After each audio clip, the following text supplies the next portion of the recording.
The Palace of Birdsong, Marat County, Taldor, the first week of summer, 4718.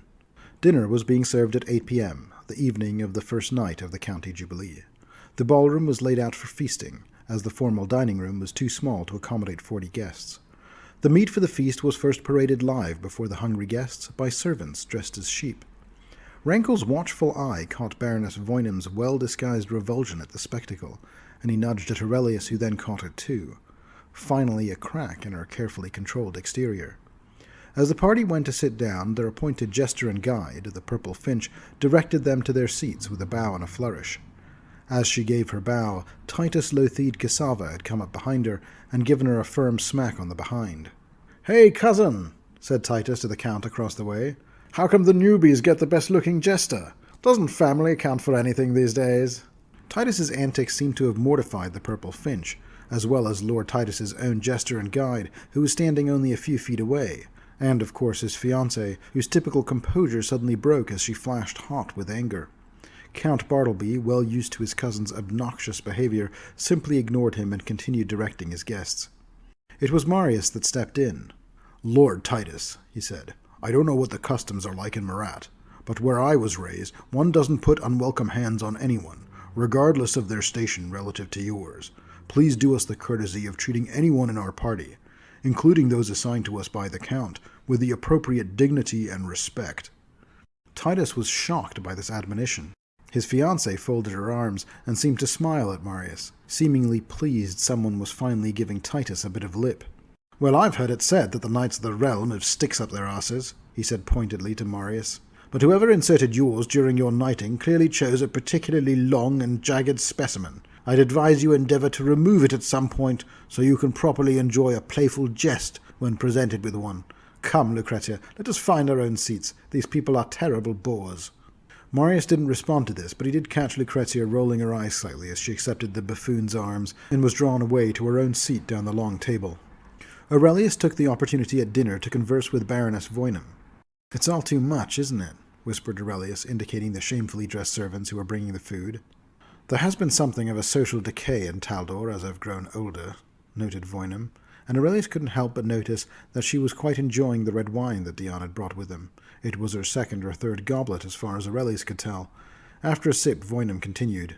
"When I was young, we believed in social decorum. Your man did right in admonishing Titus. That man can be such a brute. The youth of today have lost some of the basic etiquette we expected of each other back then. You're quite a young man yourself, aren't you?" Aurelius had worried about the generational gap with Voynim, when he had been debriefed by Martella on the ride up to Marat. Baroness Voynim was well into her late 60s, and was reputed to have little time for entitled youth. Aurelius also knew there was no sense in lying about his age either. "I must confess my friend Diyanah and I are both 25. We are very young, it's true, but he's the one with the energy of a young man. I've always been an old soul myself. You know my closest friend in Opara was the Grand Duke Avernathus. He's almost 100 now, and yet he's lost none of his vitality." That was mostly true, except for the bit about Avernathus's vitality. As he approached his 90th year, Avernathus had in fact lost a great deal of his vitality, but that seemed like the whitest of lies. The mention of his friendship with Avernathus, though, had the desired effect, and Voynim smiled broadly and sipped from her wine. "You're friends with Avernathus?" she laughed delightedly. "How is the old codger? I like a man that makes me feel positively youthful." "He's ever fond of the wine, and of the whiskey, and of the rum," replied Aurelius, "and yet he remains sober enough to teach his young arcanists of promise at his estate in Opara. That's how I know him." "A student of wizardry, then," said Voynim. "You and Count Bartleby have that in common. He favours nobles with an aptitude for magic. Tell me, Baron, what are your plans for Stachys?" Aurelius considered his angle here before he spoke. He thought about Demi's debrief from her conversation with Sheriff Honora, and reflecting on how much she seemed to be enjoying the wine, he said, "Well, my first order of business will be to repair the pump house and get the irrigation for the farms sorted.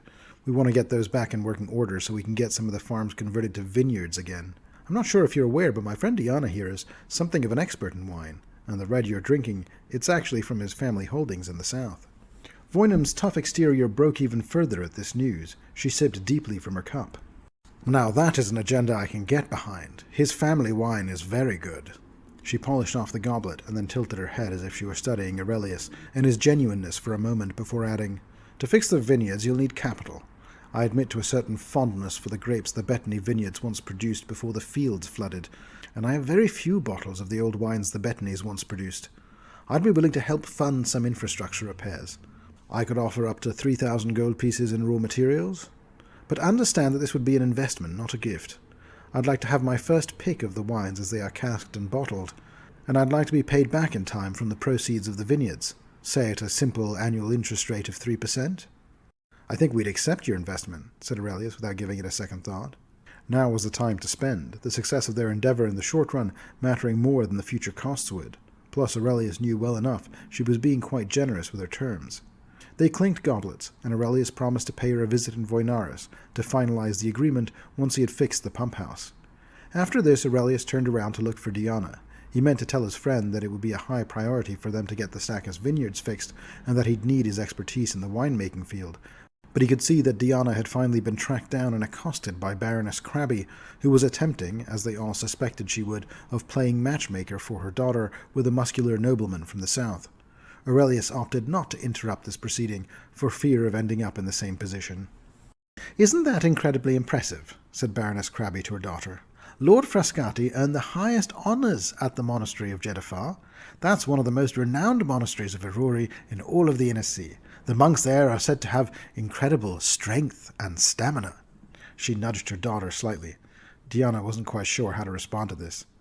"Okay, Mom," said Sepsinia listlessly. "And his family has a great estate in the South Country, and they own large tracts of land where they make some of the finest wine in the country. How does that sound?" she added, struggling to prompt a greater response from her daughter. "I don't like wine very much," noted Sepsinia. Baroness Crabby gave an awkward grimace. "She's more lively when her mother isn't lurking over her shoulder. Why don't I give the two of you a moment alone together, a chance to really get to know each other?" Baroness Crabby shoved Sepsinia roughly into Diyanah and stepped away from them. Demi smoothly stepped in here, knowing how to capitalize on the opportunity to speak with Baroness Crabby when she was away from her daughter and ready to focus on other things. She had also already calculated how she might win favor with Crabby, sharing some calculated gossip from the capital. Crabby was delighted with Demi's insights, and soon she was extending an invitation to Demi to come stay with her at the estate in Moost when she had the opportunity. Meanwhile, Diyanah, seeing the progress Demi was making with Crabby, tried his level best to converse with the strange girl that Baroness Crabby had raised. Sepsinia seemed at once shy, depressed, and frankly of ill health. "So I hear you've had a rough go of things recently," said Diyanah tentatively. "Opilio killed himself," she said both sullenly and suddenly. "It's very sad." "Yeah, that does sound like a major bummer," added Diyanah awkwardly. He risked a glance over at Demi and Sepsinia's mother and wondered how long he'd be trapped here. Then it suddenly occurred to him that the best way to win over Baroness Crabby would be to pretend that he and Sepsinia had really hit it off. He did feel slightly guilty about leading Sepsinia on, though. Perhaps he could bring her into the fold. "Hey, Sepsinia, you seem to have been through some hard times. Perhaps what might lift your mood would be a bit of fun. How would you like to do a ruse together? Wouldn't that be fun?" "A ruse?" asked Sepsinia. She seemed quite confused by Diyanah. "Yes, a gambit, a trick, a humorous bamboozle, if you will." But she continued to gaze at him with a lost and befuddled expression. It occurred to Diyanah that she wasn't just depressed. There was something more significantly wrong with this girl. "A ruse," repeated Sepsinia, as if by repeating the word more slowly she might hope to parse its cryptic meaning. "I just meant it might be fun to tell your mother perhaps that, well, we've hit it off, and we might wish to chat more if the opportunity presented itself." He stopped, as he wasn't sure whether any of what he was saying was actually penetrating. Across the ballroom, Demi and Crabby seemed to have finished their conversation, and Diyanah found himself breathing a huge sigh of relief. "And how did you two young folk get along?" asked Baroness Crabby. Diyanah was eager to be done with this whole business, and he just bowed to her and said, "Famously, you have a lovely daughter, but I must be off to catch up with Aurelius now." Sepsinia murmured something that Crabby couldn't quite catch. "What was that, dear?" "He wants me to do a ruse," said Sepsinia slightly more clearly. Diyanah coughed awkwardly and froze. Baroness Crabby furrowed her brow in anger. "What's the meaning of this?" she asked. "Are you some kind of charlatan?" Diyanah stuttered for words for a moment and then added, "I do fear your daughter might have misheard me. I believe I said she lit a fuse. A fuse." This confused Crabby enough for Diyanah to step back slightly, and suddenly a short, fat porter was there, pulling him away. "Sorry, I have an urgent matter for Lord Frascati," said the man, who dragged him quickly out of the ballroom. Diyanah had no idea who this was, but he was relieved to be pulled away. As soon as they were out of eyeline, a distorted shimmer passed over the man's face, and Diyanah found himself facing Aurelius's new valet, Willem of Elber Creek. "Oh, Rankle," said Diyanah, breathing a sigh of relief. "Yeah, you really were in the middle of putting your foot in it, weren't you?" said the face-changing oracle. "Maybe if we seek out the Crabbies later, you should skip out on that." "Couldn't agree more," said Diyanah. "I plan to avoid those two for the rest of the night. There's something very wrong with that girl." After the feast, servants cleared away the tables and chairs, and after a brief call from Count Lothide to clear the central area of the ballroom to a fanfare of trumpets, 6 halflings, dressed as Taldan heroes of lore, entered, riding in gaudily painted miniature chariots, each pulled by dogs. Servants rushed to lay out a race course as the drivers performed japes and buffoonery for the wildly laughing aristocrats. This must have been the special and entertaining event that the Purple Finch had alluded to at the start of the day. The rules for the chariot race were very simple. The halflings had to race about the ballroom 3 times, dodging a series of obstacles on the way, while the guests looked on and cheered their champions. To spice things up, each guest was given 3 silken sachets filled with brightly colored powder to hurl at racers in an attempt to blind them as they navigated the racecourse. With 6 chariots in all, each of the major houses present was represented by a chariot. House Lothide had a purple chariot, House O'Cara had a red chariot, House Voynam had a teal chariot, House Crabby had a yellow chariot, House Betanos had a blue chariot, and there was a green chariot that had been set for House Tellus, but since he was absent, it was swiftly adopted by Titus Lothide Cassava as his personal charioteer, who of course considered himself the equal of the barons present, despite his lesser title. As offensive as the whole affair was to Marius' sensibilities, most of the rest of Aurelius' company couldn't help but get into the game. As the chariots wheeled around their second lap, Aurelius' blue chariot and Titus' green chariot were neck and neck for the winning position, until Titus lobbed a well-aimed bag of powder and struck Aurelius' driver square in the face in a bright explosion of pink and lilac dust. Marius was so annoyed at this, he decided to pretend to aim his sack of powder at Titus' driver, but waited for the chariot to wheel around the bend so he could miss and actually strike at Titus himself. The chariot wheeled around the corner, and he let the satchel fly. For a moment it looked like his aim was true, but at the last moment Titus caught sight of the missile and ducked. The satchel went overhead and struck Titus's fiancée, Lady Lucrezia Marthane, who was standing behind him. The satchel exploded in bright blues and oranges, and covered her head to toe in glittering powder.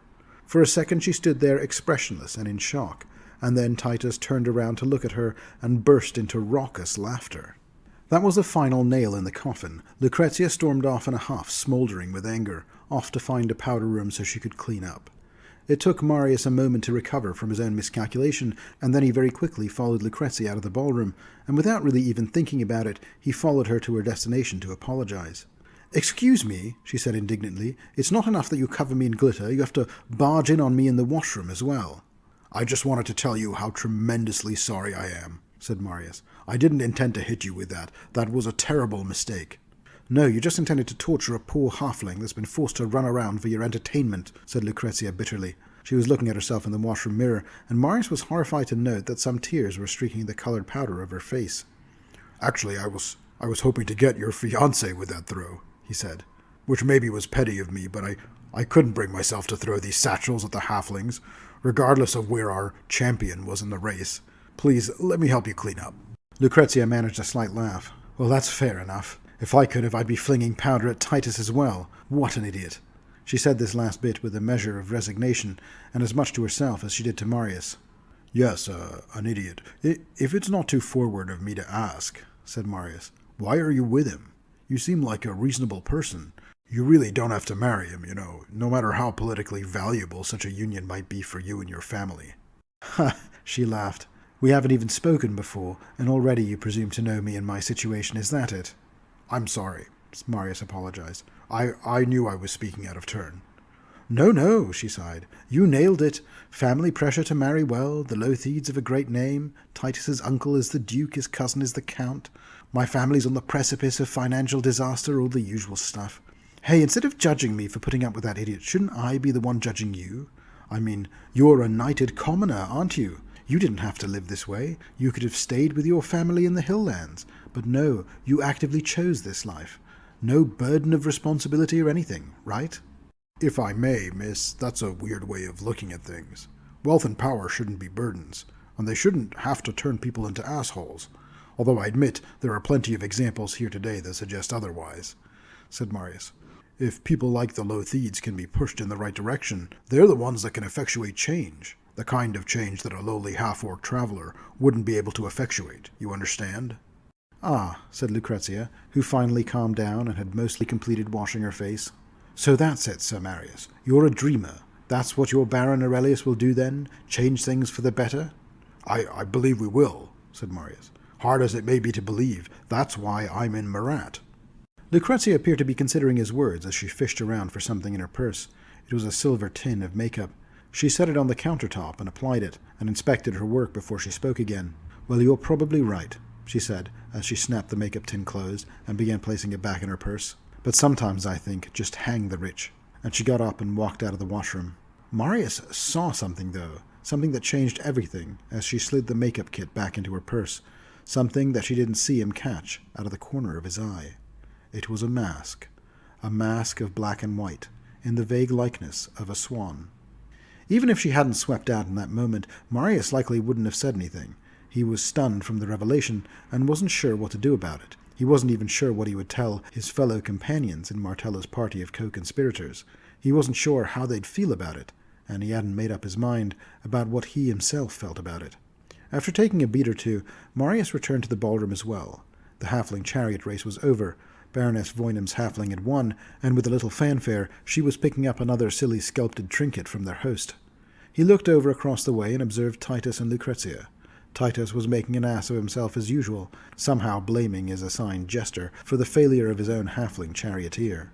Lucrezia didn't return a look to Marius, and she appeared to be equally disinterested in the shenanigans Titus was engaged in. Yet still, somehow Marius couldn't help but feel that she was somehow aware of him looking at her. It was Titus, he realized, that had no idea what was going on in his own house. After the wild chariot race, the evening began to draw to a conclusion, with some late-night dancing, and, for those who wished to remain into the very late hours, several rounds of a card game known as the Last Aslant. During the dance, Demi offered to dance with her host, Count Lotheed, and naturally impressed him with her almost supernatural grace. Even more impressive was Rankle, who also demonstrated perfect mastery of most Taldan dances, as the low common-born man that he was pretending to be seized the opportunity to dance with a purple finch. The bard was clearly quite taken with Baron Aurelius's surprisingly charming and well-educated valet. As the dancing drew to a close, an elderly woman who still held herself with poise and grace began to descend the steps from the second level. Aurelius, who was continuing to keep a watchful eye out for Bartleby's actions throughout the night, noticed that Bartleby seemed put out by the woman's sudden appearance. "My dear Aunt Valeto," he said, making swift strides towards the steps, "you're quite unwell. You shouldn't be out and about with so many people." Aurelius pieced together who this was. Duchess Valeto Lotheed, the wife of Bartleby's absentee uncle, and the former Duke, Panavar Lotheed, who handed the reins of the duchy over to his brother Mercator when he decided to shift his focus entirely from politics to the study of arcana. "Oh, nonsense," said Valeto. "I'm feeling much better, and I know well that this is the hour you and your friends play the Last Aslant. And even in my twilight years, I'm still a dab hand at cards." Clearly frustrated but not wishing to fight, Bartleby merely offered the older woman his hand and announced her to his guests. "Lords and ladies, my esteemed aunt, the Lady Valeto," he said by way of introduction. Demi was quick to pick up the opportunity here for some insider perspective from the aging matron. She called over Aurelius and Diyanah and indicated for them to follow. "My friends and I were just headed over to the game room," she said. "Did I hear that you enjoy a hand of Last Aslant?" "Oh, yes, that would be delightful," said the Duchess, firmly grasping Demi's hand. It was a good thing Demi was a good deal stronger than her frame suggested, as Valeto struggled a little with her walk and was leaning quite heavily on her. In the game room, Valeto insisted on guiding them to a table of her choice, one that stood beneath a majestic portrait of her husband, the former Duke Panavar Lotheed. "Isn't he something?" she said with admiration, looking up at the portrait. "He was such a handsome man." Aurelius and Diyanah observed it too, a man with rich black hair and beard and piercing blue eyes that hinted at violet, perhaps an embellishment of the artist, This was a clear attempt to indicate the Lord's Aslanti heritage. In his hands was a staff, with a black raven at its head. Aurelius felt an uncomfortable rush of recognition. His hand went to his pack, where his figurine familiar Rodrigo was resting in statue form. His hand ran over the shape. This could have been the same bird. He also recalled the illustration in the wizard's book in the Senate sublevels. He was kicking himself for leaving that book in the Arbiter Inevitable's library. Could this be the same figure from the illustration? He looked at Diyanah to see if he was making the same connection, but he saw that Diyanah's eyes had been drawn to something else. A pendant on Duke Panavar's chest, comprised of many intersecting circles. His friend was having his usual reaction to these symbols. His eyes seemed to light with anger, and in order to control himself he was digging his fingernails into the palms of his hands so hard that they were beginning to draw blood. Aurelius put his arms on Diyanah's shoulder and drew him away from the painting. To Duchess Velito and Demi he said, "Apologies, my ladies. I know you were keen to play cards. My friend is feeling flustered, and we need to step outside and get some fresh air. We'll be back shortly." Diyanah was stiff, but ultimately responded to Aurelius's pushing, and soon they were stepping out of the estate and into the garden.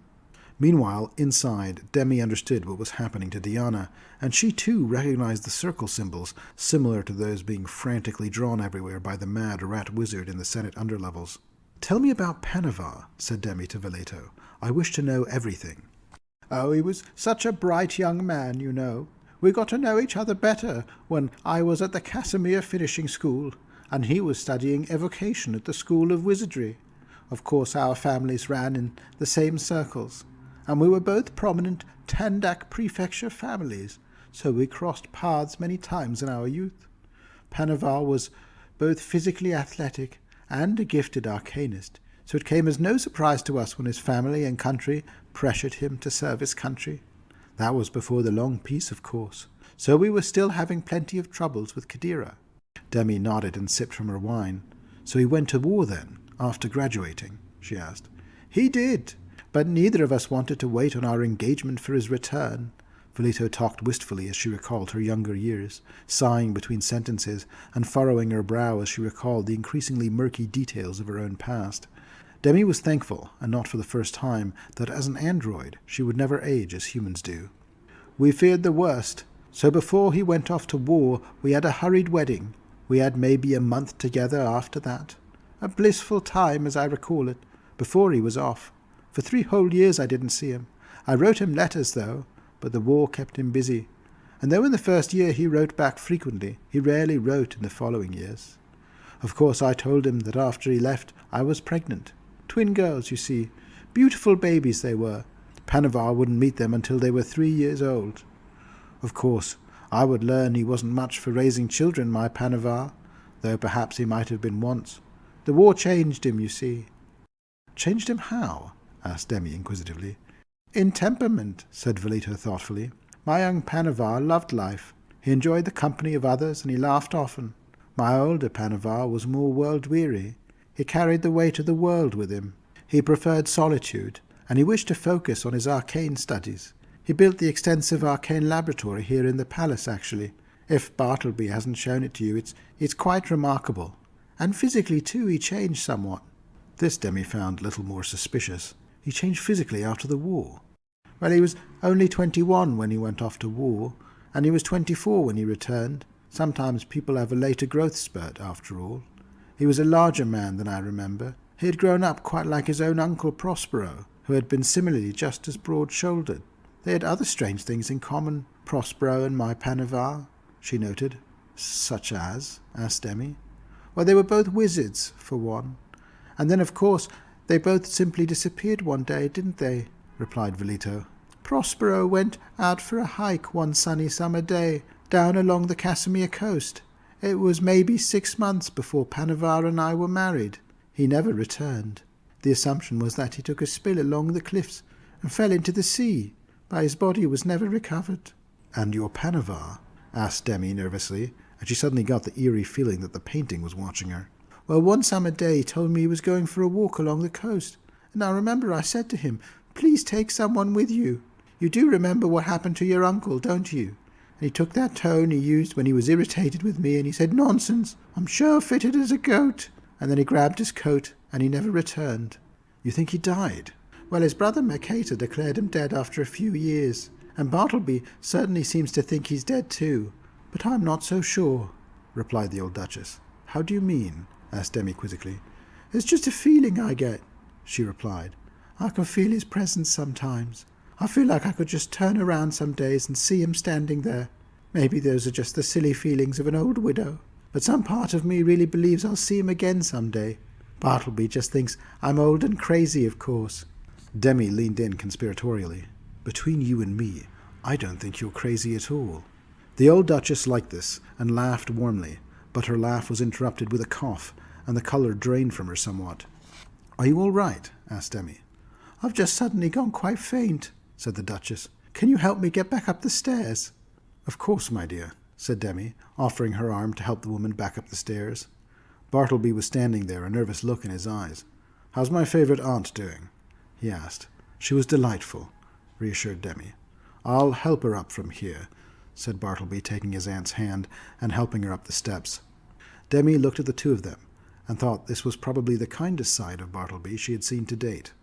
Count Bartleby, she said to him, I think my companions and I have had a long night. I know the rest of my friends are gathered on the grounds. I think we may call it a night here, but I wanted to thank you for a wonderful evening. Count Bartleby Lothide bowed his head slightly at Demi.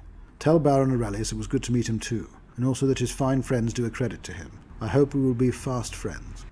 Sure enough, outside, Demi could see Diyanah and Aurelius were still discussing the painting. Marius and Rankle had found them out there and had joined the discussion. Any useful nuggets from Duchess Valeto? Asked Aurelius of Demi as she approached. She thinks her husband may still be alive, said Demi. Duke Panavar Lothide went missing some 10 or 15 years ago, but she says that she still feels his presence from time to time. Well, that's not the least bit creepy, said Aurelius. Panavar is a dangerous man, said Diyanah, and I want to spend as little time near the Palace of Birdsong as we can. It's no coincidence that he's wearing a necklace of circles. There's some connection between him and the cult markings in the Senate sublevels. Demi looked thoughtfully at Diyanah. Aurelius said you were abducted when you were 6 years old, and those who abducted you marked you with a circle. Diyanah removed the glove on his left hand. On the back of the hand was a simple tattoo of a blue, unbroken circle. He put the glove back on. So don't you want to get to the bottom of this? Asked Demi. Find out what happened to you all those years ago. No, said Diyanah. I fear that looking into this cult too deeply may lead only to madness. I have learned to control myself from my monastic training. That's been my path to self-control, and it served me well. They are dangerous and likely evil, and I don't need any more detail than that. Okay, said Demi. I'm not going to push. The party made their way to the cottage. It was well appointed with comfortable beds, but there were only 3 rooms. Aurelius and Diyanah shared one bedroom, while Marius and Rankle shared another. Demi, who didn't sleep, spent the night keeping watch in the living room, reading a book on Marat County history that she had pulled from the library when no one was looking. Demi was impressed that Rankle was able to sleep through Marius's fitful snoring, which she was able to hear all the way through the bedroom door from the other side of the cottage. In the other room, Diyanah was tossing and turning in his sleep, his body caked in a cold sweat. Diyanah felt himself awakening on a cold hospital bed. He was naked, and he was strapped to the bed with ribbons of hard cloth. Looking down, he saw the strangest sight. A silver cord seemed to emerge from his belly button and extend beyond his vision into an endless gulf above him. As he traced the silver cord with his eyes, he could see other cords descending from the roof. He followed one of the other cords back down into the murky room, and it dropped into another bed. This one seemed to drop down into the torso of a young man with dark tan skin and long brown hair. Diyanah struggled to move and to adjust his blurred vision. He felt stiff, almost paralyzed in the bed, but he resisted these sensations and slowly tilted his head to get a better look. He was increasingly sure it was Aurelius there, bound as he was, unmoving, and appearing as if he were sleeping. A man stood over him, a man in dark robes with dark hair, a metal staff in one hand topped with a black raven. Diyanah felt his heart pumping in his chest, and he thought it might burst out of his ribcage. He tried to make a sound, but his body wouldn't respond to his commands. He only hissed or wheezed meekly. The man across the dark room looked away from Aurelius's prone form and walked over. As he came, Diyanah got a good look at the man's face, serious as a dagger, with deep, intelligent eyes that concealed a hint of purple. This was Panavar in the flesh, staring right at him. "Well, isn't that curious?" said the man, in the refined and educated cadence of the Taldan nobility. "You shouldn't be awake at all right now, should you?" And Panavar took his thumb and forefinger and closed Diyanah's eyes for him. Diyanah was swept up in darkness, and then just as abruptly he woke up in the cottage. He stumbled to his feet and staggered over to Aurelius, shaking him awake. Wake up, said Diyanah. "He's watching us, Aurelius, he's watching us." Aurelius woke up with a start as Diyanah shook him. Calm down. It was a bad dream. You just had a bad dream." "It wasn't a dream," said Diyanah. "It was too real. He was looking at you, Aurelius. I think he was reading your dreams. He can see you in your sleep." A look of concern came over Aurelius. He knew better than most that with magic, almost anything was possible. "Hey, Demi," he called, and Demi stepped in from the living room. "Can you gently wake up Marius and Rankle? It looks like we've all gotten 3 or 4 hours of sleep. That may suffice for tonight. Let's not spend any more time asleep in this place than we need to." Demi nodded and went to fetch the others. The party assembled in the living room, and Diyanah described what he had experienced. "The thing about the silver cords," said Demi as she listened, "that's how one travels to the astral plane. Through it pass the souls of all dead mortals on their way to final judgment before Pharasma. The silver cord is a tether, a marker that you are not dead, but still connected to your body in our world." "Okay, so what else lies in the astral plane?" asked Aurelius, deferring to Demi, who was their resident expert on planar matters. "Could be anything, really," she said.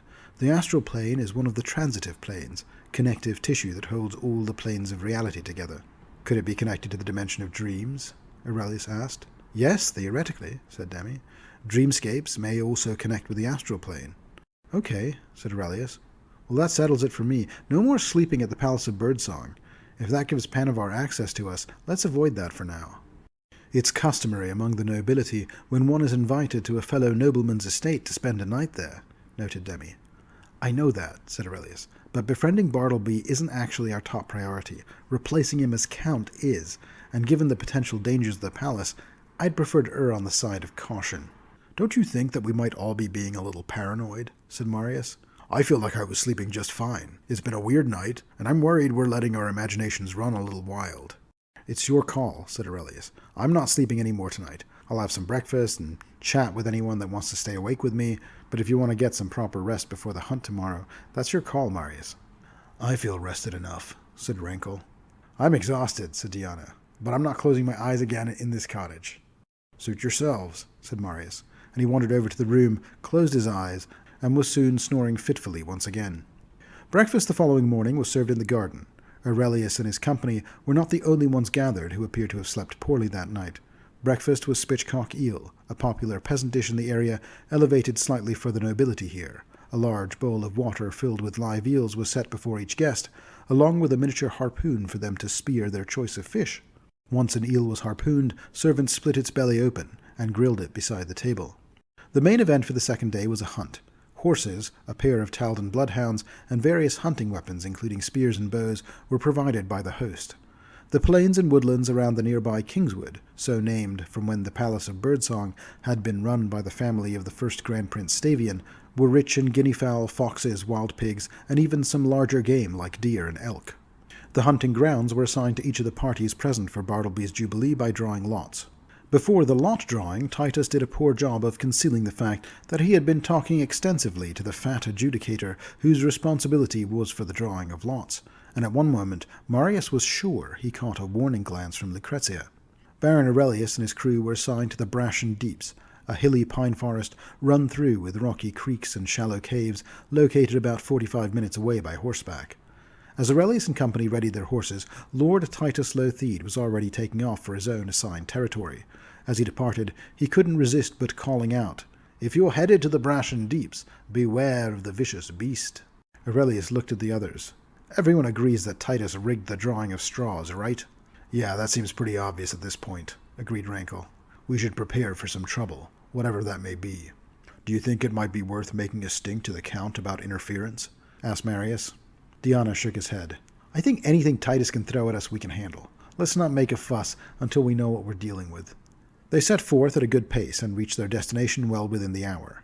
The rocky creeks of the Brashen Deeps were covered in low-lying ferns, chicory, and wild asparagus, a challenging environment in which to ride, let alone hunt. Once again, Demi's experience raising the children of the rural North Tandak Prefecture's high lords came invaluable here. She was a gifted huntswoman, a natural tracker, and knew how to handle the 2 hunting dogs they had been given. She spotted elk tracks and helped guide the rest of them along the creek, but when they were forced to turn deeper into the pine forest, the company was forced to dismount and tie off the horses near the creek. From here on out, riding had become impossible, as tracks led them to an area where trees had blown down and the undergrowth had thickened. "There," whispered Demi very quietly, and keeping the dog silent beside her as well. She pushed some of the foliage out of the way, and in a small clearing 2 elks were grazing. Marius and Aurelius stood perfectly still, neither particularly skilled in stealth, but Diyanah and Rankle sidled up beside her with relative ease. Rankle, in particular, could move like a shadow when he wished to. Rankle drew the string on a short bow. Demi armed her crossbow. Suddenly there was a crash in the forest further ahead. The 2 elks stuck their heads up in alarm, and suddenly broke into a run. The rear one was not fast enough. At first Demi thought she was witnessing a mountain lion crashing through the underbrush, but it became quickly apparent that this was something much bigger. It moved like a cat, though, but as it pounced, it spread out a wide set of bat-like wings. In place of a lion's tail, it had a wicked scorpion stinger, surrounded by a barbed cluster of razor-sharp quills. "Manticore!" cried out Demi. Demi let fly the bolt in her crossbow, and Rankle loosed his arrow as well. The manticore roared with anger. Marius and Diyanah stormed out through the underbrush. "Still think we can handle anything Titus throws at us?" asked Marius. "Yes," cried back Diyanah, as he somersaulted through the underbrush, landing on his feet and igniting his fists on fire. "This will be the most fun I've had in the last 2 days, I think." The manticore surged forward with bite and claw at Diyanah, but thanks to his lightning reflexes he managed to avoid the razor-sharp talons. The creature also whipped its tail at Marius, but Marius was able to get his large round shield just in time to fend off the volley of spikes that came at him. Aurelius came up behind Marius. "I think it's giant orc time, don't you?" he asked. "That'll work." Aurelius cast in large person, and Marius doubled in height, suddenly standing head and shoulders above the snarling cat monster. With a thrust of his shield, Marius brought the shield crashing down on the manticore's skull. The creature seemed dazed and slowed by the staggering blow, and then Diyanah was on him, a flurry of flaming punches and kicks that singed the great beast's fur. It roared in pain, lashed out with a mighty paw that struck Diyanah so hard it sent him flying into a pine tree that nearly cracked from the impact. Demi continued to reload her relic weapon, the Dignity's barb, and fired bolt after bolt into the beast's exposed flank, each strike seeming to barely slow the monster. She looked around, and Rankle was no longer beside her. In the chaos of the fray, she had lost sight of him. The beast had already turned around and was ferociously clawing and biting at Marius. It was all the giant half-orc could do to keep the beast at bay with his great shield. Suddenly, Marius noticed that one of the beast's eyes popped. Light distorted around the wound. Rankle suddenly appeared, visible after briefly going invisible and having placed a carefully aimed stab of his scimitar right through the creature's skull. For a brief moment, it looked like the creature might just ignore the head wound, but it slowed its motions, and Rankle pressed his scimitar deeper into the creature's skull, hoping to pierce its dull brain. Then, with a flop, the creature collapsed on its side and stopped moving. Diyanah limped away from the tree. "I'm all right," he said, "just walking it off. See? Easy as pie. I think we win the hunt, right, guys?" Getting the corpse of the manticore back to the horses was difficult enough, but thanks to Aurelius' spell, Marius was able to do most of the work here before the magic wore off. After they reached the horses, they needed to well secure the manticore to the steeds so that it could be dragged back up to the fields. It was heavy for the horses, so the party just walked beside them. By the time they reached the campgrounds, the rest of the parties had returned from their hunt. As they appeared on the horizon, Lord Titus called out to them mockingly. "Took you all long enough," he said. "We were beginning to wonder if you'd gotten lost in the woods." "No need to worry," said Diyanah, as their spoils came into view. "We were just out there hunting some real game." A hushed admiration fell over the other hunters. From the other lords they soon learned that the Iron Lash of Marat, as the beast had been called for many years now, was a manticore of great size and uncommon brutality that had preyed upon the area every season for years. Most believed in the spring it would return to its mating grounds in the Verduran forest, and that it was not yet time for its seasonal return. How Titus had known the Iron Lash was hunting in the Brashen Deeps wasn't clear, but it was clear he was expecting to give them a scare, not to have them return victorious with the corpse of the mighty manticore. Aurelius could almost see the man recalculating his opinion of the new baron. Bartleby also seemed to be taking in the significance of this new lord, who by all appearances had capably dispatched a terror that his own people had struggled to deal with for years. Aurelius wondered if they hadn't overplayed their hand slightly, but Diyanah was loving the praise. "We shall build a great tavern in Stachys," he declared, "the house of the Iron Lash, and we shall have the head of this beast stuffed and mounted high on the mantelpiece." What followed the hunt was very many thank yous and well met. Aurelius had by this time set dates for follow-ups at the O'Cara estate, at the Voynham estate, and at the Crabby estate. He had even agreed to come back to the Palace of Birdsong and get a tour of the Arcane Lab that Valeto had spoken so highly of from Count Lothide, though he had already made a mental note not to spend another night in the palace. Marius even managed to get Lady Lucrezia to extend an invite to Titus's estate in Newtown, which Titus wasn't quite rude enough to withdraw once it had been made. Then the party finally got back to their carriage and headed to Stachys and the old Bettany estate. They rode with Sheriff Honora Piscum, who gave Baron Aurelius much the same spiel she had given Demi the day earlier. It had been an exhausting 2 days, and though they knew the Bettany estate would need fixing up, they were eager to leave the Palace of Birdsong behind them. End of chapter. Hi there, I'm the Mythkeeper. Thank you so much for watching. You've just watched Season 2, Episode 3 of my Pathfinder 616 War for the Crown series. This is kind of a continuation episode. The Marat Jubilee is so dense as an event that I had to split it over 2 episodes. This also culminates with a big battle with a manticore, which is kind of fun. So we moved from some social encounter to some combat. That was an encounter that made me realize how powerful my players are. They stomped that manticore. I think it was meant to be quite a challenging encounter, but my players have got fairly optimized characters, and as we'll see in some later episodes, I will start to dial up the difficulty in terms of the number of villains they face to provide more of a challenge to my players, because that's what they needed. And of course that kind of thing will vary based on your playgroup and the way that they've built their characters.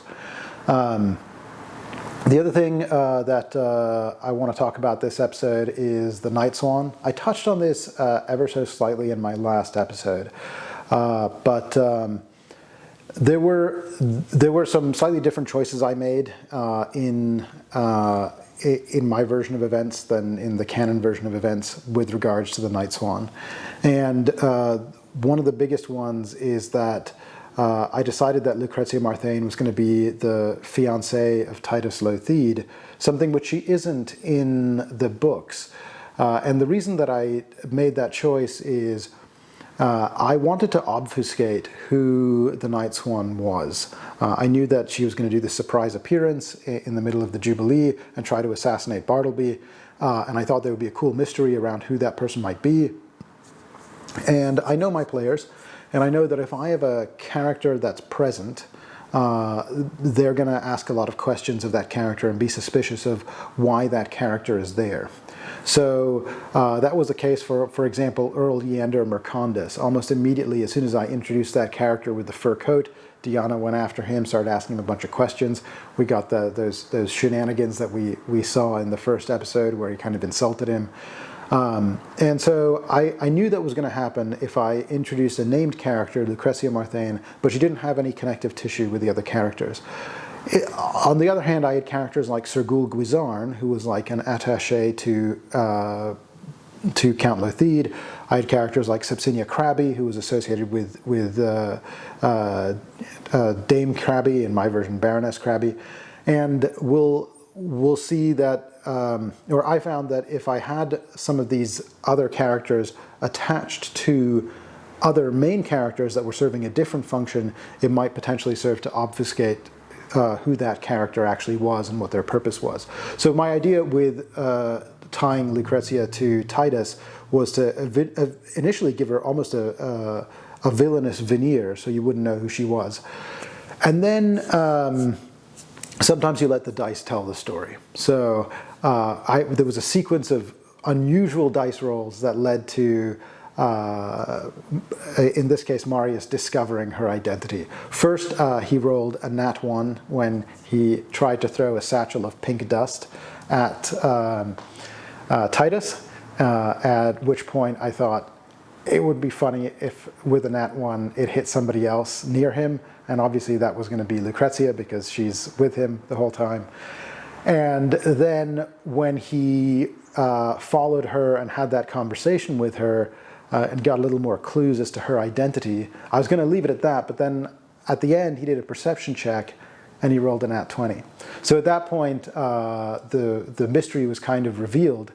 But then we had an interesting situation for the next very many sessions where we had a bit of a discrepancy between player character knowledge and the